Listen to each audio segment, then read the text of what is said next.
Andy, for Celtic as well, everything looking good on the league front. But Europe's going to be massive. Now they lost to, I could say heavily, to Real Madrid, but the narrative is, and they did play really well, especially in the first half. But how do you feel about as they go to the match with Shaktar? Yeah, I think it's important they get some point, get a point or three, and you want to get off and running. You don't want to be 6 points behind.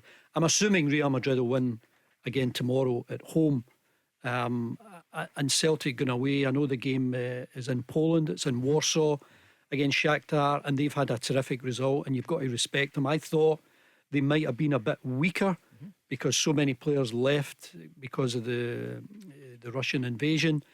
But you look at the Ukrainian squad that was announced for the games in Scotland's group, and there's about 8 or 9 from Shaktar. So you've got to pay them a bit of respect. And obviously, I don't know, you would imagine with all the things that are going on in their homeland, there's a fight and a pride and a desire and a commitment from them that has maybe been elevated a bit. So the games for Scotland won't be easy. But with regard to Celtic, you want them to go away to Warsaw tomorrow and get at least a draw, get something on the board so that they can start competing in the group. They competed for an hour against Real Madrid, but in the end, the quality of the European Championships told, and it was a comfortable 3-0 in the end. But Celtic were great for about an hour. That's the difference. They competed. Real Madrid knew they were in a game, and look, their quality. I mean, I thought the two boys in the middle of the park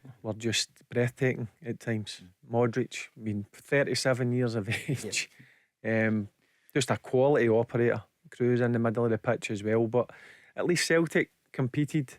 They made Real Madrid work for that result. And the first 45 minutes especially, it'd have been interesting to see if Celtic had took one of their chances. Maybe Callum McGregor's strike went in off the post, that might have been different. But when you're in the Champions League, you're coming up against quality teams, but you've at least got to compete.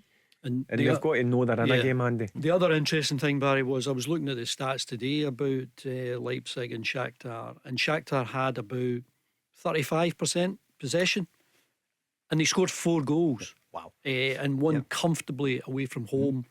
They had Leipzig had double the amount of passes, successful passes.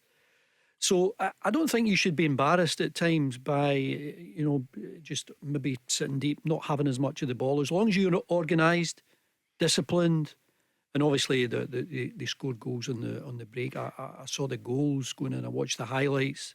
So they've certainly got a lot to trouble Celtic with.